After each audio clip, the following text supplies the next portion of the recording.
Just to show you guys, you know, how bad the shocks were, they literally have nothing. There's just nothing. So you imagine what this looked like going down the road. So don't be like us and wait till 350,000. Do yours a lot sooner than that. All right, guys? Welcome back to Bradley's Garage. Today we're working on our 04 F150. This is the new body style. We're going to be doing our front shocks here. So we're just going to replace the actual shocks themselves. So it's a little bit different than some of the other videos on YouTube. So we're going to show you how to do it, walk you through, and let's get started. We got the car in the air now. We're going to go ahead and take off this tie rod end. That's going to be a, what do we got here? 21. Should be able to just rattle that off, no problem. And then just go ahead and give it a little tap here with a sledge, and it should just fall out. And you might have to turn the wheel a little bit to get it to break all the way out of your way. Next up, you're gonna go ahead and get your 30 mil socket on your impact. And generally you don't have to hold the other side, so let's just see if it'll rattle off. Yeah, no problem. Didn't have to hold the other side. Okay, I like just to leave that on so we can tap it a little bit. As you can see, there's a little tension on it, so we can just get it over, get it ready. Leave that for now, and we'll go up top here. We have some 15 millimeter nuts. I just use a ratcheting wrench. I just kind of turn it upside down. They're not crazy tight. Rattle these off. You got two in the front and then one directly in the back, right in the middle.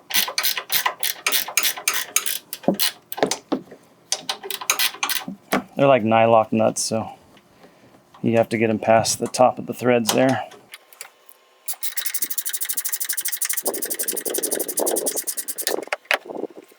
All right, so that third one, you can just get a couple long extensions and your 15 and just spin it right off. It's easy to get to. Just with your pry bar, just put a little pressure and you can usually just kind of grab it out. It does try to get stuck a little bit, so you can grab a little punch and then just tap it out.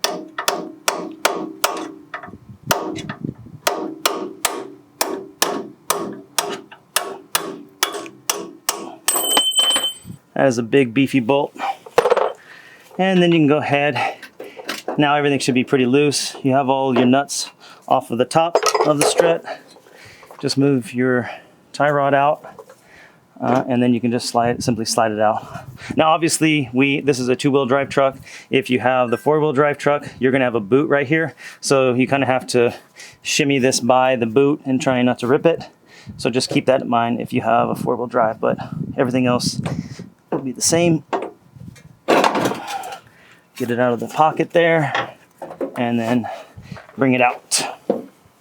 Unfortunately, guys, we only have like, if you're hanging out on our channel all the time, we do a lot of European stuff. So these work great for Euro cars. This big F150, big heavy thing, it's got a monster spring. So these fit over the thing, but we can't lock it. So, it's a little unsafe. So we're gonna run it down to a local shop. They have like the hydraulic thing. So you do have to kick them down a few bucks to have them compress it and then just, put the new shock in. But keep in mind, it's gonna save you like 400 bucks. So if you buy the shocks by themselves, they're 200 bucks. If you buy if you buy them preloaded, with the spring and stuff, then it's like 600 bucks for these Bilstein. So anyway, I think it's gonna be like 50 bucks. Give the guy 50 bucks.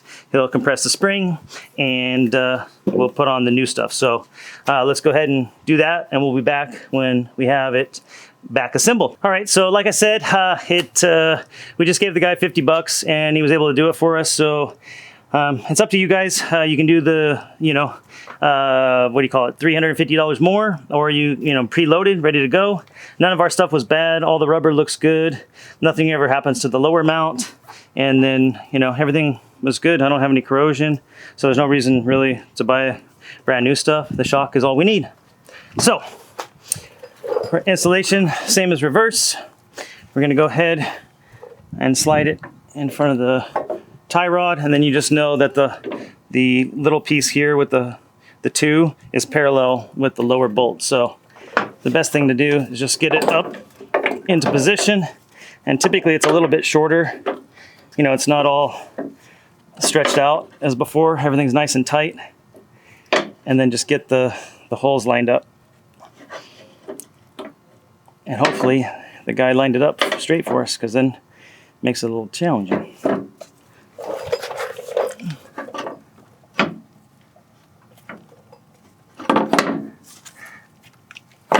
There we go. Okay, there we go. Get it set in. Go ahead and grab one of the nuts. Pick it up and just get that started so it's kind of held up where you want it to be. There we go. You can just start a couple of them.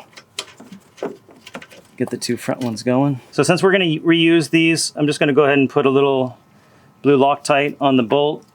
You want to get that bolt ready, and then I just got a bottle jack underneath it with a piece of wood, and I'm just going to slowly bring this up until the hole is lined up. That's the easy way to do it. You can just kind of get it lined up, and we know that the bolt was coming from the back on this side, so now it's just easy to get started. Our thread lock is closed, and then we can go ahead and spin on the nut until it reaches the thread lock. I'm sure Ford says to replace everything every time, but you know, it's torqued. It's, you know, torqued a lot. So let's go ahead and just kind of snug it down, and then we'll come back and torque it. Actually, before we torque it, we want to go ahead and make sure that we have the truck basically at you know, on the ground. So we're going to simulate it being on the ground, so that way this is tightened up while it's fully compressed.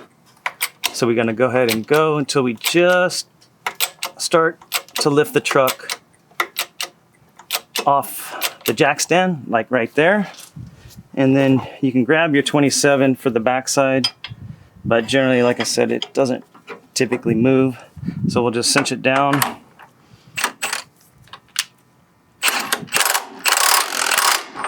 And then we'll go ahead and grab the torque wrench. All right, so we got our torque wrench on. The torque setting for this big monster is 350, which seems like massive overkill.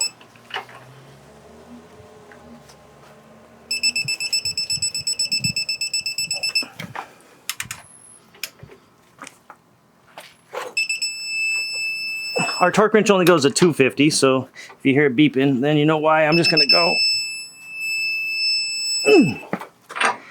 Use it as a big cheater, so what does it say? Well, it only goes to like 250, so we can't see. Yeah, I think we're good. Now we're gonna go ahead and get our tie rod back in. Now that we got that torqued down, we can go ahead and release the tension off the control arm. And then we can go ahead and get our tie rod back in. So let's go ahead and put a little thread locker on that as well. Whoops.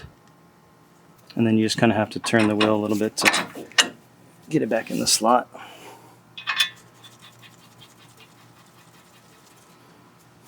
And we'll just rattle this back on, and then we can torque it.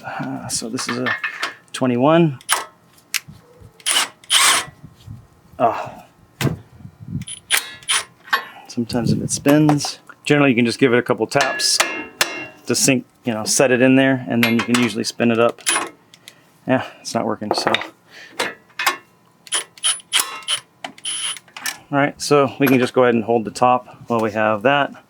So let's grab a wrench. All right, so we just go ahead and grab our 21 wrench, and then we'll just do it this way. It'll pull it up and get it tight. So sometimes you can get lucky, tap it in, and then it'll catch, and then you can cinch it.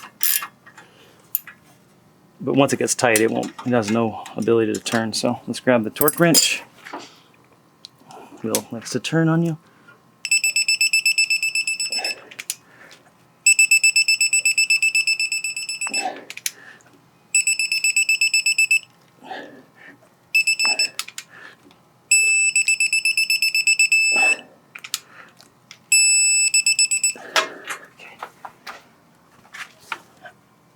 All right.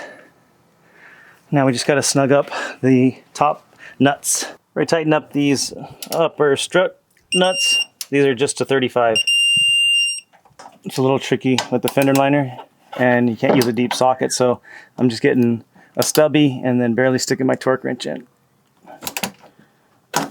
Oh, and it slips. So just a quick recap for you guys. Tie rod in, make sure we torque that down. 110. We have our big nut here, 350 foot-pounds, and then 35 foot-pounds for the upper nuts there. So all you got to do now is get your wheel back on and you're good to go. So thanks again for hanging out on the channel. Be sure to check out our other video where we did the rear shocks.